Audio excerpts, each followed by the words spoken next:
Hi friends, எல்லோருக்கும் வணக்கம். This is shivaji. வீடியோக்கு போகிறதுக்கு முன்னாடி எல்லோரும் உங்களுடைய லைக்ஸை பதிவு பண்ணிவிட்டு வீடியோ பார்க்க ஸ்டார்ட் பண்ணுங்கள். புதுசாக பார்க்குறவங்க வீடியோ பிடிச்சிருந்தால் லைக் பண்ணுங்கள். ரெகுலர் சப்ஸ்கிரைபர்ஸ் லைக் பண்ணிவிட்டு வீடியோ பார்க்க ஸ்டார்ட் பண்ணுங்கள். ஓகே, சரி ஃப்ரெண்ட்ஸ்.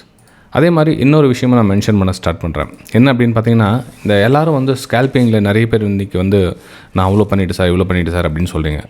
ஆக்சுவலாக இன்றைக்கி தேதியில் லாஸ் பண்ணவங்க நிறைய பேர் இருப்பாங்க. ஸோ அதையும் கவனத்தில் எடுத்துங்க. ஸோ இந்த மாதிரி உங்களுக்கு கன்சிஸ்டண்ட்டாக உங்களால் பண்ண முடியும் அப்படின்னு நீங்கள் நினச்சிங்க, அதாவது என்னால் இந்த மாதிரி கன்சிஸ்டண்ட்டாக பண்ண முடியும் சார் எனக்கு அப்படின்னா, ஒரு 20 நாள் 25 நாள் டாஸ்க் எடுத்துக்கங்க நீங்கள். ஸோ தொடர்ந்து 25 நாள் உங்களால் இந்த கன்சிஸ்டண்ட்டாக உங்களால் ப்ராஃபிட் பண்ண முடிஞ்சால் ஓகே, அப்போ நீங்கள் கம்ஃபர்டபுளாக இருக்கிறீங்க அர்த்தம். இது 2 நாள் 3 நாள் தொடர்ந்து இது மாதிரி பண்ணிட்டேன், 4வது நாள் எனக்கு மொத்தமாக விட்டுட்டேன் அப்படின்ட்டு தவறான ஒரு டிசிஷனாக இருக்கும். நீங்கள் ஸ்கேல்பிங் பண்ணுங்கள், வேணான்னு சொல்லவில்லை. ஆனால் உங்களுக்கு எக்ஸ்பீரியன்ஸ் ஆகட்டும். ஒரு 3-2 வருஷம் உங்களுக்கு தரவாக உங்களுக்கு ப்ரைஸ்-ஆக்ஷன் கம்ப்ளீட்டாக தெரியும். எங்கே என்ட்ரி எடுக்கணும், எங்கே எக்ஸிட் எடுக்கணும், எங்கே காத்துட்டு இருக்கணும், எந்த பிளான் பண்ணணும் அப்படின்ற அந்த பிளானுக்குள்ளே வந்துட்டீங்க அப்படின்னா நீங்கள் ஸ்கேல்பிங் பண்ணுங்கள், தப்பு இல்லை. இதில் நான் வேணான்னு சொல்லவில்லை. ஆனால் பிகினர்ஸ் ஒன்றுமே தெரியாது, எனக்கு ஜஸ்ட் போகிற போக்கில் ஒரு என்ட்ரி எடுத்துட்டேன், எல்லாமே கூட்டாந்தாசியாக 10க்கு 10 ட்ரேடு சக்ஸஸ் ஆகிடுச்சு அப்படின்ற மாதிரி பண்ணக்கூடாது அப்படின்றதுக்காக ஜஸ்ட் இந்த விஷயத்தையும் மென்ஷன் பண்ணிடுறேன். ரைட்டுங்களா? சரி ஃப்ரெண்ட்ஸ், நம்ம இவ்வளோ சொல்லியும் கூட பார்த்தீங்கன்னா இன்றைக்கி நிறைய பேர் லாஸ் பண்ணியிருக்காங்க. அந்த வீடியோ ஆக்சுவலாக தொடர்ந்து 2 நாள் அந்த லாஸஸ் பற்றி என்ன வீடியோ போட்டதால எனக்கு கொஞ்சம் யோசனை பண்ண மாதிரி இருக்குது. சரி, என்னடா அது, நம்ம எவ்வளோ தான் அவேர்னஸ் கொடுத்தாலும் திரும்ப அதே தான் தப்பு தான் பண்ணிகிட்ருக்காங்க. ஸோ இன்றைக்கி கூட பார்த்தீங்கன்னா கிட்டத்தட்ட 3,43,000 ஓகே சில்வர் பீஸில். ஆக்சுவலாக இந்த மாதிரி லாஸஸ் பண்ணாதீங்க. எதுக்காக இவ்வளோ பணம் லாஸஸ் ஆக வேண்டிய அவசியமே கிடையாது. என்ன குவான்டிட்டி போகிறீங்க நீங்கள், எவ்வளோ என்ன நடக்குது எனக்கு எதுவுமே தெரியல. அது எவ்வளோ லாட் சைஸ் போகிறீங்க, எவ்வளோ ஸ்டாப் லாஸ் போகிறீங்க, அது என்ன கதைன்னு தெரியல. கொஞ்சம் பார்த்து பண்ணுங்கள். நான் உங்களுக்கு ஆல்ரெடி சொல்லியிருக்கேன், ரிஸ்க்கை அப்போ நீங்கள் 3 லட்ச ரூபாய் எத்தனை கோடி ரூபாய் நீங்கள் இன்வெஸ்ட் பண்ணியிருக்கணும். ஆக்சுவலாக அவர் போட்ட முதல்ல அவ்வளோ இருக்காதுன்னு நினைக்கிறேன். என்னோட கெஸ்ஸிங் பிரகாரம் பார்த்தீங்கன்னா கிட்டத்தட்ட 50% கேபிட்டல் இருக்குன்னு நினைக்கிறேன். ஸோ அவ்வளோ பெரிய ரிஸ்க்லாம் எடுக்காதீங்க. நான் உங்களுக்கு ஆல்ரெடி சொல்லிட்டேன். இன்றைக்கி கூட பார்த்தீங்கன்னா இந்த ரேஷன்ஸ் லைன் கிட்ட ப்ரைஸ் வந்துச்சுன்னா இங்கேருந்து ஒரு ரிஜெக்ட் ஆகும் ப்ரைஸ். அங்கேருந்து எனக்கு பையிங்கில் அவ்வளோ இன்ட்ரெஸ்ட் இல்லை. ஸோ ஒன்லி ஃபார் செல்லிங் மட்டும் தான் இன்ட்ரெஸ்ட் உங்களுக்கு சொல்லியிருந்தேன் நான். ஓகே, ஸோ ரேஷன்ஸ் ஏரியா கிட்டேருந்து ப்ரைஸ் லோயில் ஃபார்மேஷன் பண்ணுறதும் இந்த ப்ராஃபிட் கேப் ரீஃபில் முடிஞ்சுதா. ஸோ இந்த இடத்துல எக்ஸிட் ஆகிருக்கலாம். ஓகே, ஸோ இந்த மாதிரி சின்ன பிளானை நீங்கள் பண்ணி ட்ரேட் எடுத்தால் பெட்டராக இருக்கும் அப்படின்றது என்னுடைய தனிப்பட்ட கருத்துக்கள். இதில் நீங்கள் உங்களுடைய சரியாக தவிர நீங்கள் அதுக்கேற்ற மாதிரி எடுத்துக்கலாம் நீங்கள்.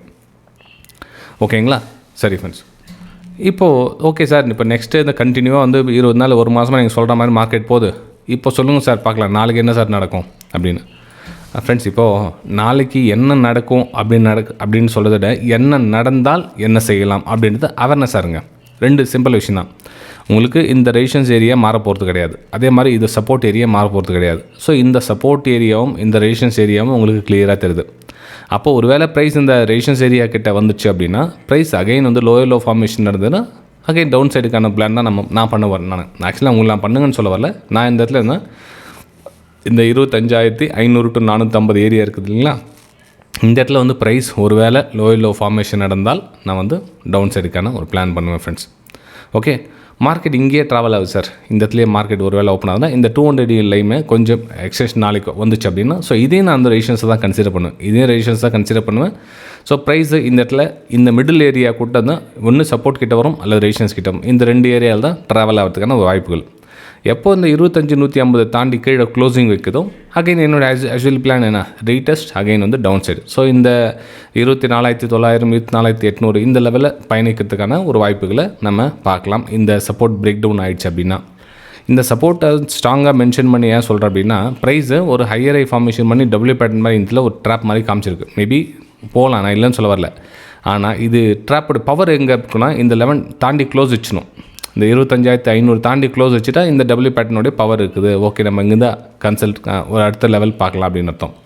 ஆனால் ப்ரைஸ் இங்கேயே நிற்குது அப்படின்னா மேலே போகிறதுக்கு விருப்பம் இல்லை. இங்கே செல்லர்ஸ் டாமினேட் பண்ணி ட்ரை பண்ணுறாங்க அப்படின்னு நம்ம புரிஞ்சுக்கணும். ஜஸ்ட்டு இங்கே மட்டும் பையர்ஸை ட்ராப் பண்ணிவிட்டு மார்க்கெட் கொஞ்சம் கொஞ்சமாக அவங்களை பை பண்ண வச்சுட்டு அகைன் கீழே வருவதற்கான வாய்ப்புகளுக்கும் ஸோ ட்ரெண்ட்லைன் டவுன் ஆகிறதுக்கான வாய்ப்புகளை பார்க்கலாம் அப்படின்றது என்னுடைய கருத்தை நான் தெரிவிச்சுக்கிறேன்.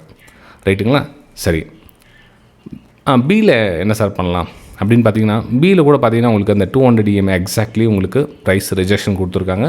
ஸோ இங்கே பார்த்தீங்கன்னா கூட உங்களுக்கு டபுள்யூ பேட்டர்ன் மாதிரி உங்களுக்கு மார்க்கெட் பிரேக் அவுட்டும் கொடுத்துருக்காங்க.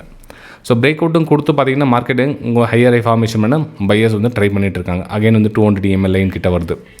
ஓகேங்களா? சரி, இப்போது இந்த இடத்துல நாம் என்ன பண்ணலான்னா, இப்போ கீழே இந்த சப்போர்ட் லைன் உங்களுக்கு ஆஸ் யூஷுவல் தெரிஞ்சது தான். இந்த 59,500 ஒரு ரேஷன்ஸ் ஏரியாவாக அமையும். ஓகே, அப்போது நம்ம இதில் என்ன பண்ணணும் அப்படின்னா, ப்ரைஸு ஒரு வேளை கீழே உங்களுக்கு க்ளோசிங் கொடுத்துச்சு, இந்த சப்போர்ட்லாம் தாண்டி உங்களுக்கு கீழே க்ளோசிங் கொடுத்தது 58,800 700 ஏரியா கிட்ட வருது அப்படின்னா, நான் வந்து என்னுடைய பிளான் என்ன, இங்கேருந்து லோவில் ஃபார்மேஷன் பண்ணி நான் வந்து ப்ரைஸு ஒரு டவுன் சைடுக்கான பிளான் தான் நான் பண்ணுவேன் பியில். அப்போ அப்பர் சைடு ஐஎஸ் சைடு எதுவும் இல்லையா சார், மார்க்கெட் வந்து நல்லா மேலே போகிறதுக்கான வாய்ப்புகள் எதுவும் இல்லையானா, இங்கே ஆக்சுவலாக இங்கே பார்த்திங்க அப்படின்னா இங்கேருந்து ப்ரைஸை டக்குன்னு தட்டி இங்கேருந்து தூக்கிட்டு மேலே போயிட்டு இருந்துச்சுன்னா ஓகே, நம்ம வந்து ஒரு இந்த 200 EMI தாண்டி க்ளோஸ் வச்சுருந்துச்சுன்னா நம்ம அகைன் பையர்ஸ் சைடுக்கான பிளான் பண்ணிக்கலாம். ஆனால் இங்கே பாருங்கள், நல்ல செல்லர்ஸ் வந்து டாமினேட் பண்ணுறாங்க, இதில் பையர்ஸ் வந்து ட்ரை பண்ணுறாங்க. ஸோ இந்த செல்லர்ஸை பையர்ஸ் வந்து ட்ரை பண்ணிட்டு இருக்காங்க, இன்னும் அவங்களால சாதிக்க முடியல. ஸோ இதில் க்ளோசிங் வச்சா மட்டும்தான் வந்து அவங்கள பையர் ட்ரெண்டு கொண்டு போவாங்க.